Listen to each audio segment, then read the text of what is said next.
Today we're going to talk a little bit about expat parenting made easy and the tools and guides for the adventures ahead. There's a lot of challenges faced with international parents when they move abroad, international families.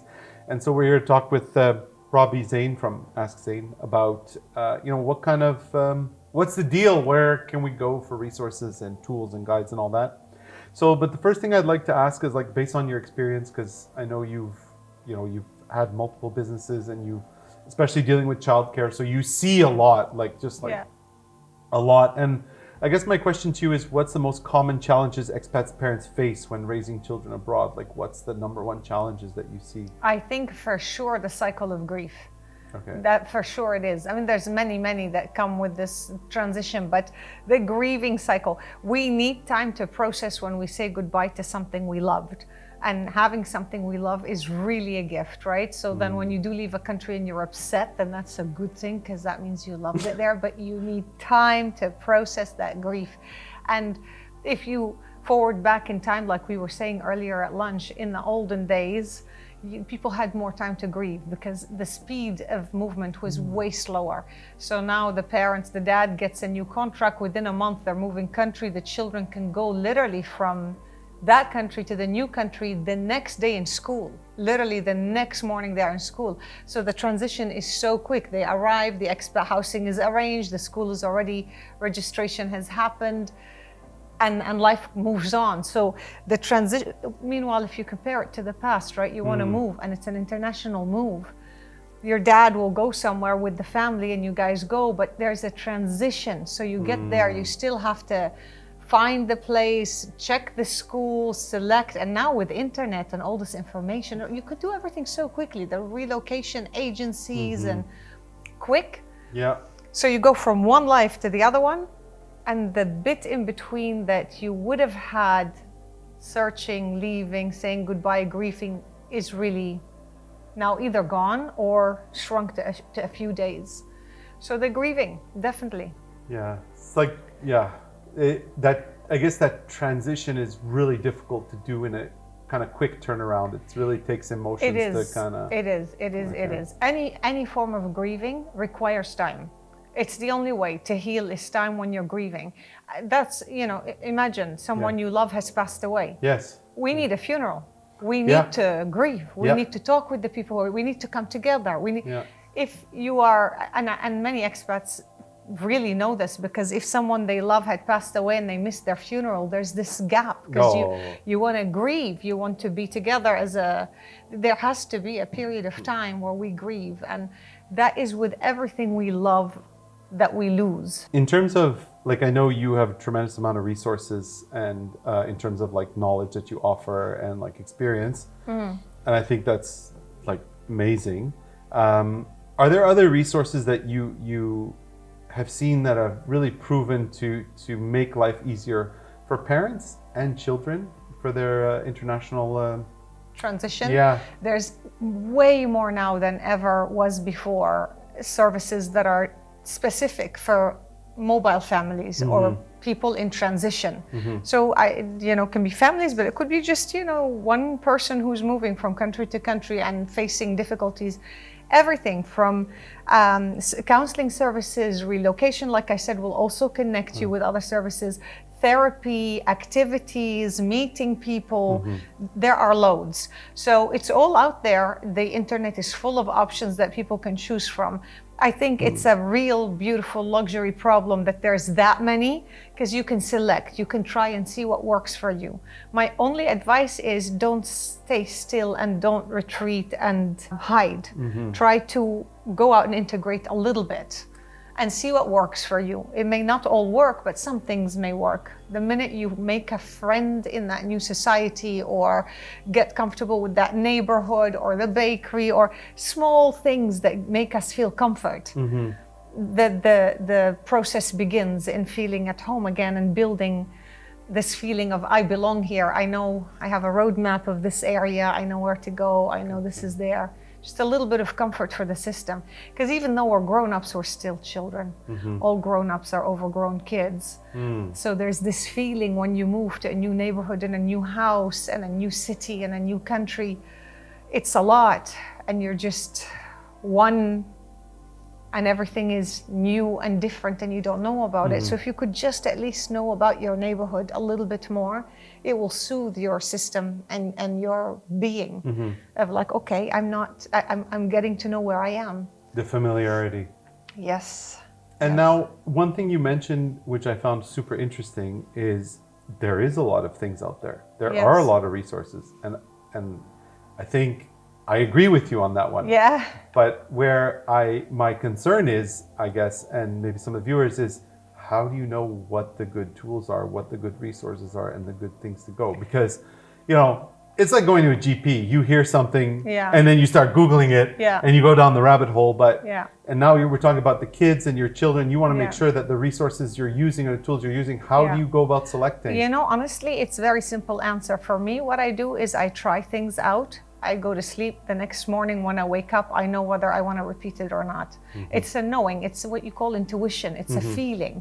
Because what suits me may not suit someone else. It isn't to say that the service is good or bad, but it may be not suitable at all for someone from Germany, but totally suited for someone from Italy. I don't know, you know, or maybe something in my childhood resonates with the service, or the lady there reminds me of one of my aunties, or something in that building doesn't resonate with someone else because the building reminds him of another place.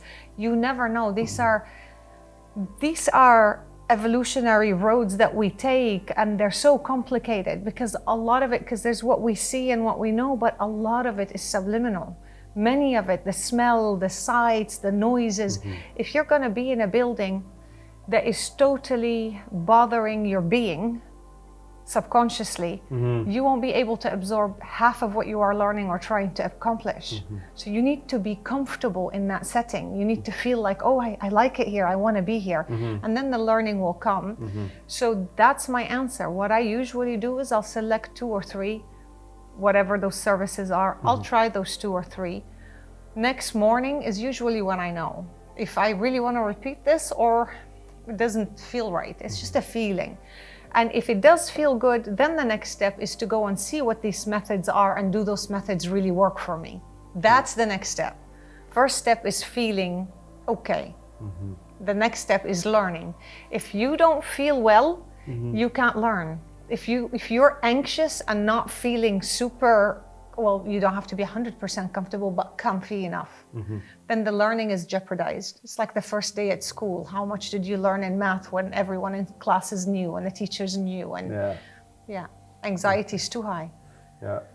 How can parents ensure that their children maintain a sense of cultural identity while adapting to a new environment? So there's a cultural identity, but it's also the belonging. So there's 2 things there, right? Right, and you mean for both parents. That's assuming both parents are from the same country. And the kid. Yeah. Think about it. You know, you have a kid, they let's just take Holland, which is like, in my view, like the champion of countries, I think. Yeah. But you know, you're going to take a kid from maybe Germany, Italy, India, whatever, Canada, US, you're going to put them in, you know, there's a new environment, there's, you know, so it's really, this is a really big question. So I know, I guess I'm just curious to hear, like, based on your experience and what you've seen, you know, how, you know, and what's important, right? Right. So if I understand you correct, then you're asking, like, how do you keep the culture of the parents alive in the child? Is that so?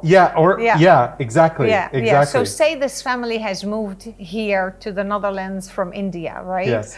Then there are many ways that you can do this. Most important is the talking about it and teaching it and being proud of it yourself, if it is a source of joy for yourself.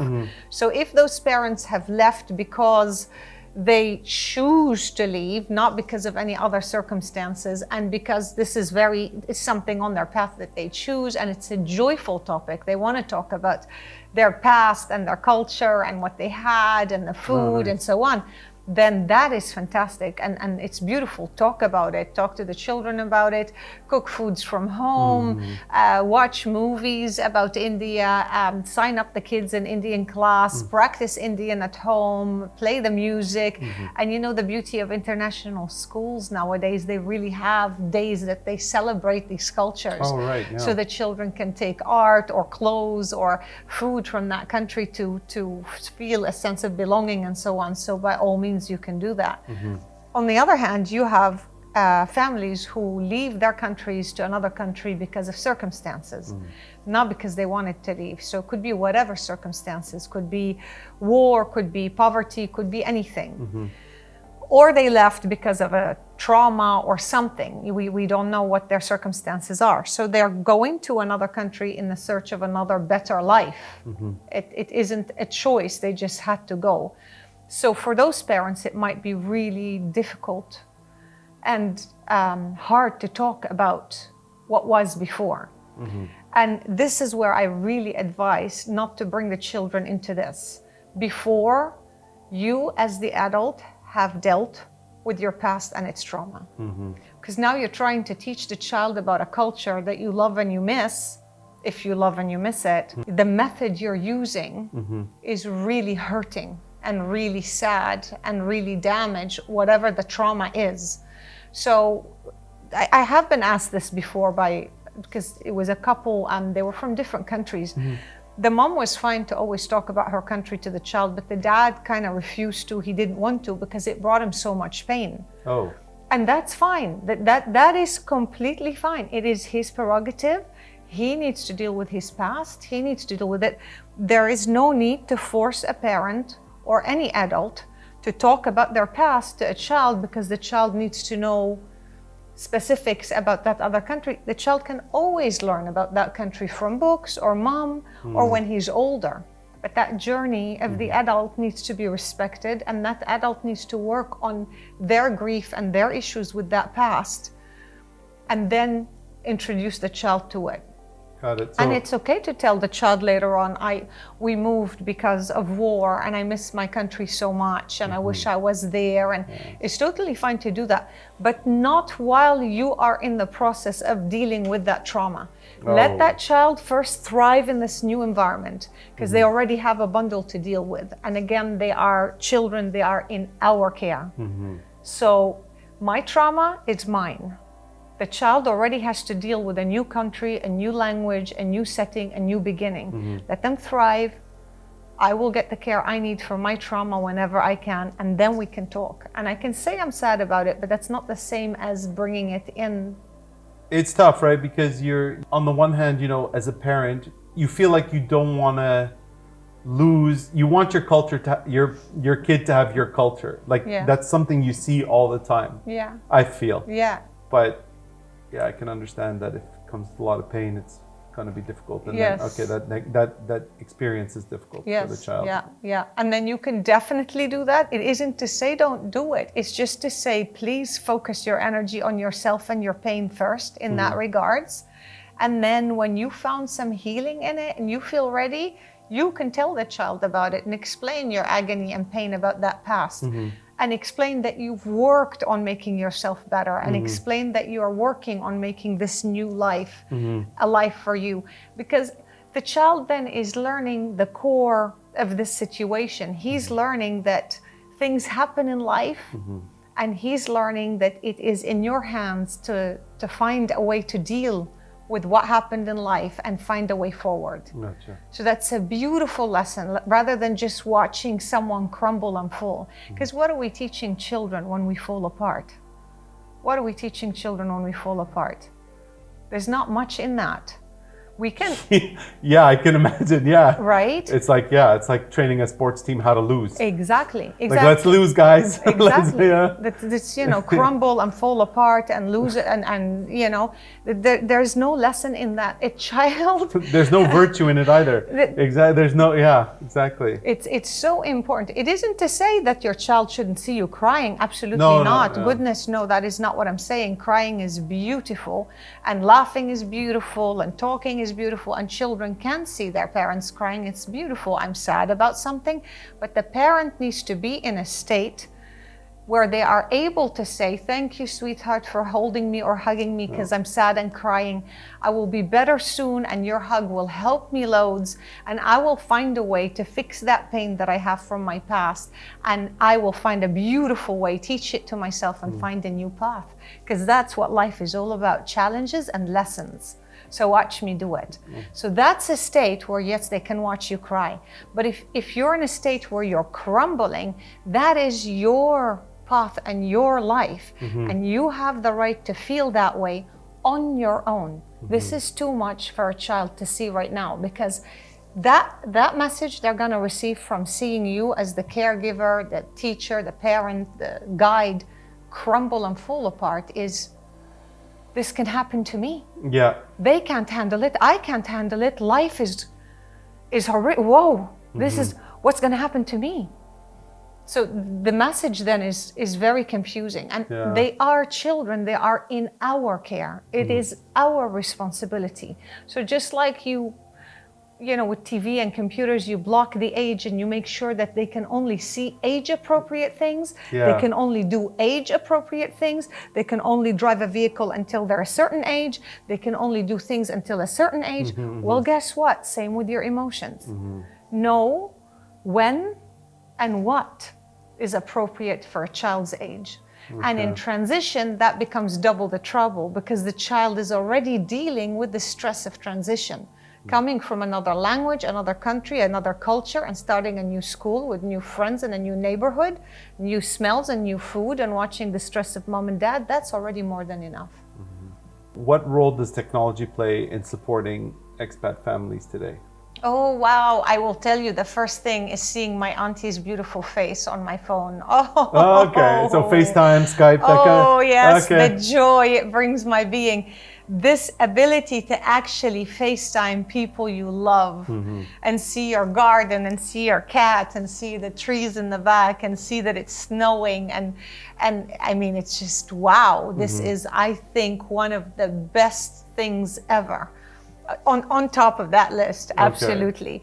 That is one. The second one is finding help and advice and learning about your situation if you're in transition.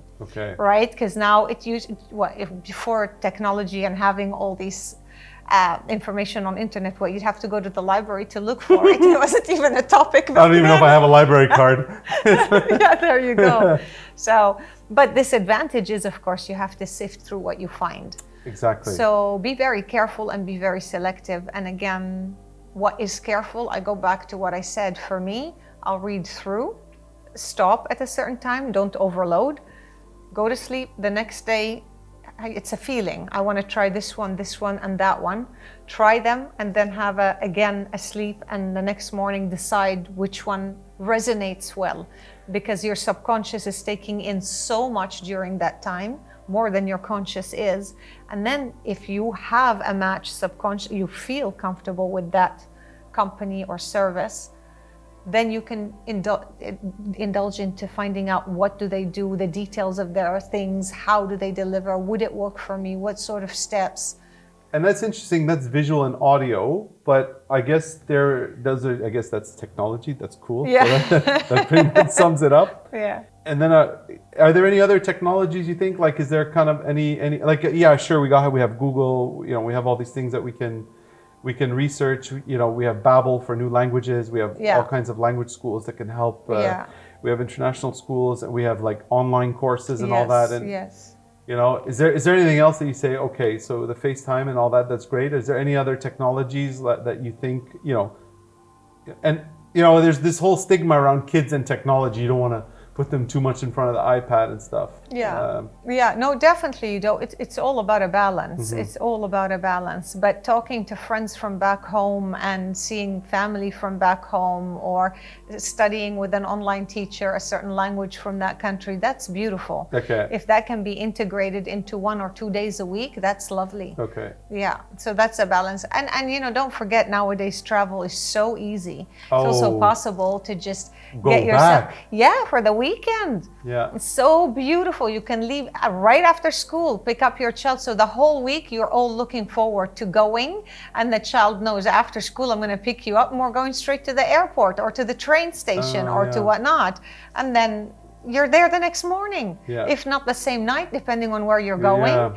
And so you have Saturday and Sunday, if those tickets are bought in advance, if they are, I mean, technology is amazing. The one thing I will have to, I would say, challenge you on a little bit. I think. I love challenges. Because one of the things you said was your intuition? Like you come across a resource, whether it's a website or a school or a counselor or something, and you said, does it feel right? Now, just hear me out a sec, because I feel when talking to you with the experience you have, you're going to have way more intuition than the average parent that's just moved, who grew up in, like, take my hometown of Montreal. They grew up in Montreal. Sure, you're exposed to different cultures. You're still in Montreal, or if you're moved from Kentucky in the US or wherever, you come here, you know, you've seen the world. My sample family, whatever, that moved from the US or Canada or Australia has maybe not seen the world. Doesn't have all the intuition. You know, it's like me asking Cristiano Ronaldo, how do you know how you're going to score the goal? You know, and you say, well, I do this. And so it's easy for you to have intuition. But if I don't want to say, if I don't have the experience that you have as a parent or whatever, how can I know the resource? Okay, so it's a good question. However, I do have to say intuition doesn't come because you did something wrong. It's just something you work on all your life. It's not, it's not, because that's what I'm trying to explain. Even if I've never ever traveled, but okay, let's think about something else. Say tomorrow I decide I want to take a new course and I want to learn Chinese, and I want it to be online. And I Google, and there's a bunch of courses that I can choose from. I've never done that before. I've never been to China. I've never had a Chinese teacher. I've never spoke Chinese. I've never ever been in this, you know, I'm not a language teacher. I'll look at a few and I'll leave it, because if you just sit behind the computer until your brain is so saturated, you're lost. You're looking at 20 websites, you have no idea anymore what you want. The more you read, the more you find out, the more you know, the more you don't know, and on and on and on and on and on it goes.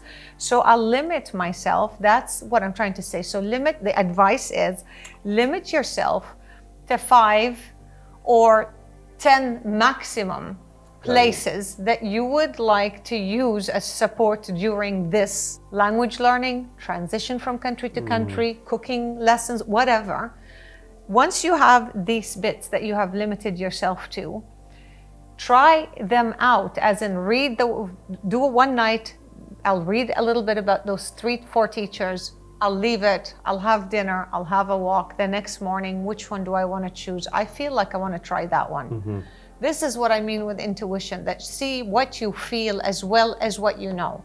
Because I think that's really, really neglected in our society today. It's all about what I know, what I know, what I know, what I know. We come from evolutionary. It was all about what you feel. That's how we survived. You feel there's a lion over there, run that way. So I'm just saying, combine both. Don't neglect that you have that, because in today's overwhelming world, there's a billion resources everywhere. And there is really no right or wrong. If someone tells you there is, I'm sorry, they're lying. There's no right or wrong.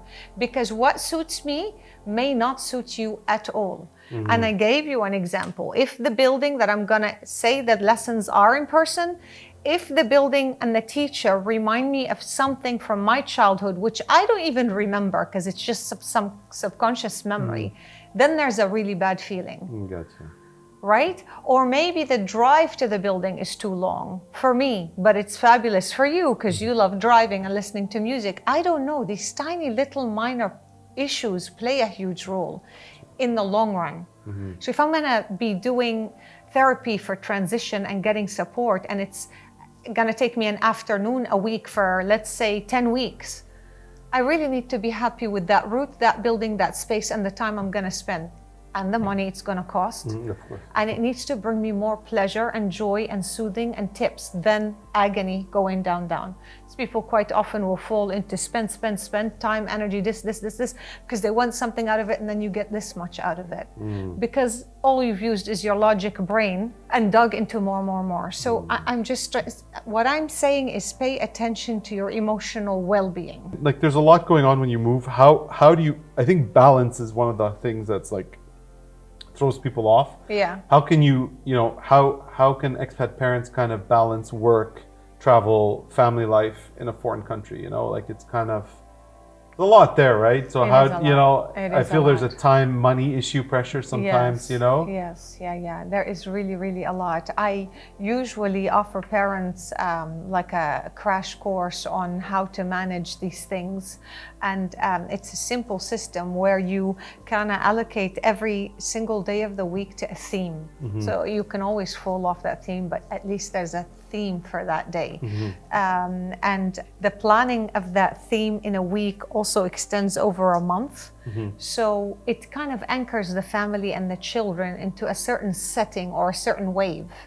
They may ride the wave sometimes and they may fall off the wave sometimes, and sometimes you're on it and your child isn't, and so on. It's fine, but it just holds you.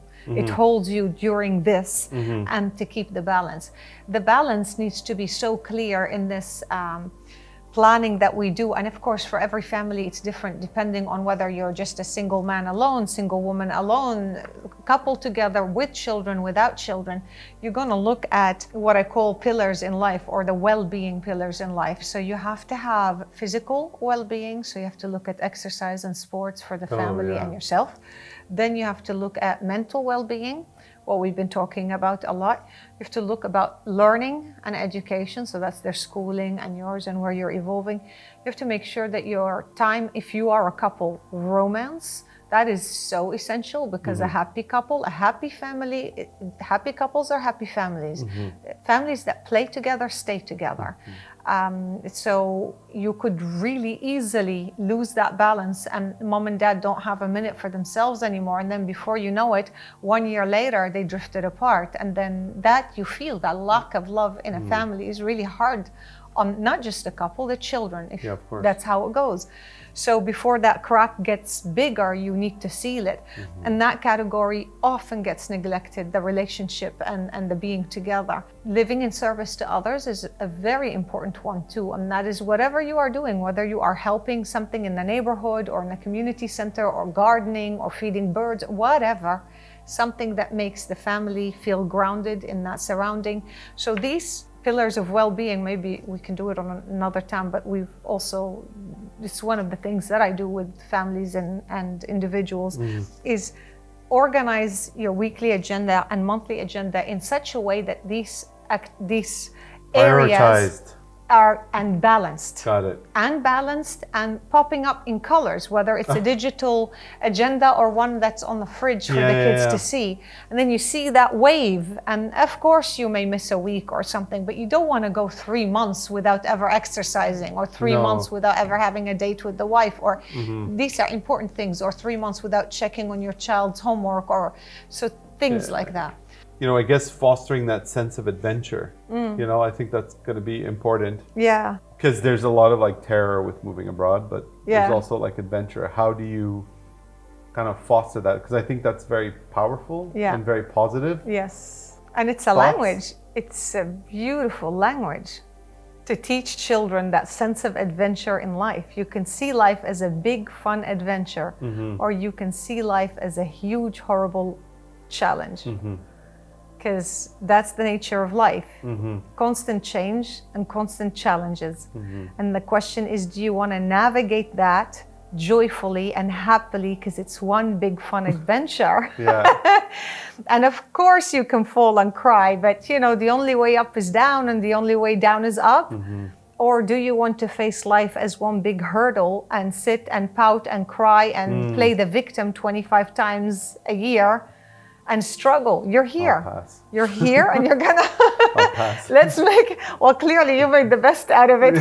Try your company. So so it's a beautiful thing to teach children.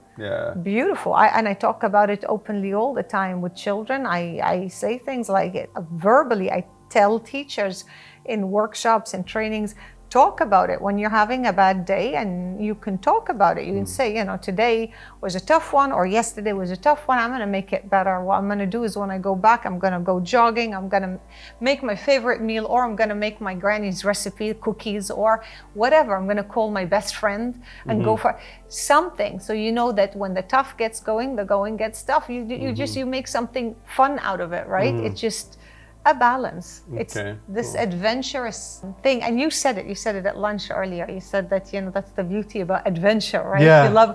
It's so nice to go into the unknown and try something new. Yeah. Of course you can fail. Yeah. Because the first few times we always fail in anything new. You have to learn how to do it. But there's nothing worse than failures. Nothing worse than failure except not doing anything. Yeah. Right? Just doing nothing, standing still, Yeah. and watching life pass you by. And I guess with kids, there's so many things that you can turn into a game and fun so easily. Yes. Like, I just think of my little niece. She had this thing. She goes, "Oh, there's a flying squirrel." And Yeah. I'm like, "How's this squirrel? How's he gonna eat his nut?" He eats his nuts and then he falls, so he has to flap his wings again. And she's like, she gets crazy. She's like, "Oh my God, it's so scary for the squirrel." So it's just like you can really turn anything into fun. I think that's going to be important. You can. And even if you don't turn it into fun, just talk about it and model it with your behavior. Gotcha. Because she's listening more to how you're behaving and acting than anything that you're saying. Yeah, you could feel it's like she was almost on a roller coaster. Yeah. She was in the mind of this imaginary flying squirrel. That's so cute. And so she was like, I "Oh, love kids. Yeah, so they do really are like sponges. They really do Yeah. mimic your energy. Yeah. And We really are, as children, just so open and so receptive. Yeah. yeah, hard to say because there's different types of schooling, right, for kids when you move abroad. There's the IB, there's the local curricula, Yes. there's the Dutch school, there's the international school. There's all these different paths that maybe the local would never have gone down, or only a small percentage do. Yeah. Do you have any guidance on that in terms of schooling, or which way to go, or what not to go? I mean, honestly, the answer is very similar to the other question that you asked me. What works for one family may not work for the other whatsoever. I have families who I work with who chose for the British curriculum, British school, and thought it was absolutely the most fantastic route to go. It just supported the child and their life and their system and everything.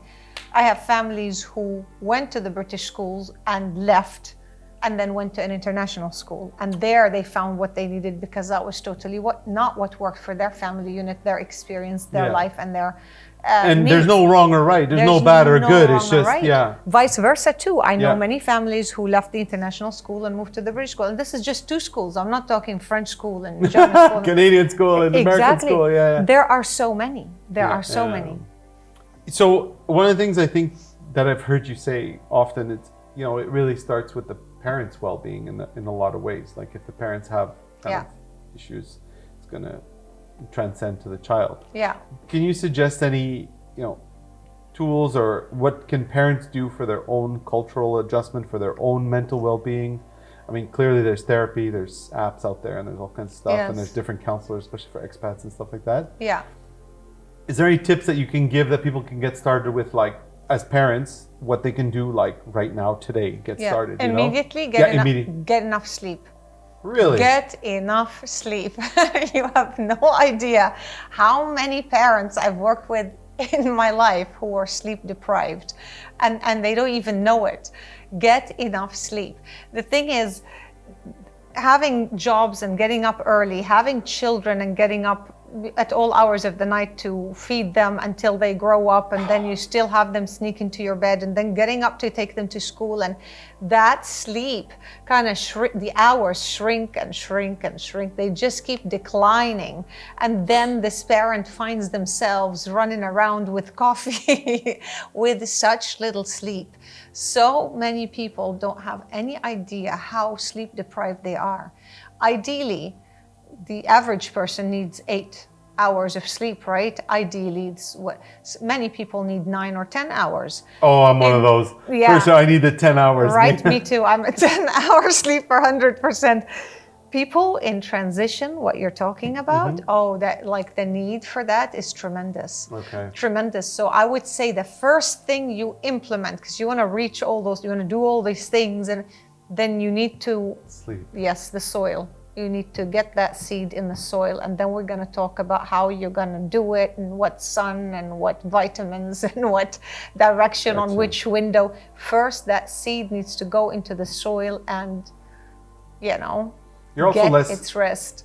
Yeah. Yeah. And you're also less cranky when you sleep. You're less irritable. You're happier. You're more focused. You're exactly more positive. You're aware to your awareness and your feelings are heightened. You can choose for better things. You are less irritated and you are more receptive.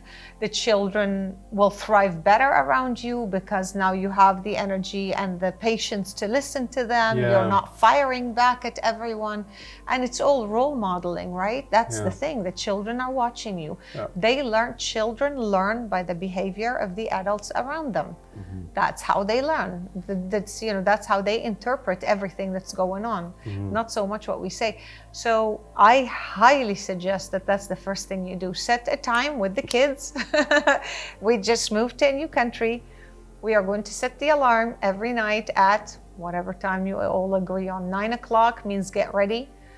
Then you need to be brushing teeth, blah, blah, blah, read a book, whatever you want, but in bed, and 9:30 lights off. Everybody's going to sleep. Everybody's going to sleep. Everybody sleeps. Everybody. The whole house is not just the kids. Not just the kids, because that's the pitfall. You see, the kids fall asleep, and then the adult is up there. Okay, now I'm going to do the dishes, and now I'm going to do this. Oh, and I have to do that, and I have to arrange that. Oh, and let me Google this, and let me and then you need to unwind to try to fall asleep. Before you know it, you have to get up before the kids to wake them up and take them to school and on. So have the kids, the whole family help clean up, clear up, put the dishes away, set up, blah, blah. Everyone's going to sleep. Everyone. This is, you have to see it as a recovery stage. You know, when you go with an injury and you see a specialist and you're in the hospital, you come out, you go home and you have a recovery stage. Gotcha. Because something big just happened physically. Mm-hmm. It's the same. Something big just happened emotionally. Okay. And now you're in a new environment, new setting, new. We're going to have a recovery stage. Didn't expect you to say that. The stress of moving. I really didn't expect that. No, that was the last thing I heard. Sleep. That's the last thing I expected. Sleep is the best medicine ever, because that emotional turmoil before moving, that's the worst. Even forget about moving. Think about holidays. When you go on holidays, how you're excited, you're happy, you're going on holidays. How stressful is that day before? When you have to pack your bag and make sure you're at the time on the gate, and it's only when you're on the plane that you're like, yeah. Right? But then you got turbulence. And then you arrive, and now you have to rent the car, find the hotel, and then when you're in the hotel room, and hopefully you're staying there long enough to sleep a few days and recover before you come back. Because many people take very short holidays. By the time they rest, it's time to go back. Oh, yeah. And they come back and they wonder why they're exhausted. That's because of that mental state. Physically, it looked amazing. There was a beach and sun and whatever, but mentally, you've exhausted yourself. You've exhausted yourself. The deadlines, the times, the takeoff time, the check-in time, the packing, the unpacking, check out in the hotel, all that stuff is exhausting. It's exhausting. Yeah, so it stressed me out just I'm already stressed here. Yeah. And then they come back, and families do that, right? Then you're dealing with children as well and children's needs. And then double the stress. And then those parents come back and they're like, the mom tells me, I don't know why, we're all so tired. We just were on holidays. Then my first question is, how long was the holiday? That's my first one. And then if I know how long it is, if there was enough time, right? If it's 3 weeks, great, maybe there was time there for recovery. If it's just 5 days or a long weekend, and then the next question is, where did you go? If you went to granny's house, ooh, fantastic. You go, you drop your luggage and the kids all go into the rooms and grandma's going to take care of everyone. But if you went to a hotel in another country, that's another. So just pay attention to your mental well-being, because that is very different. Your emotional well-being, That one went quite well, no? Yeah, that one went really well. Thank you for your time.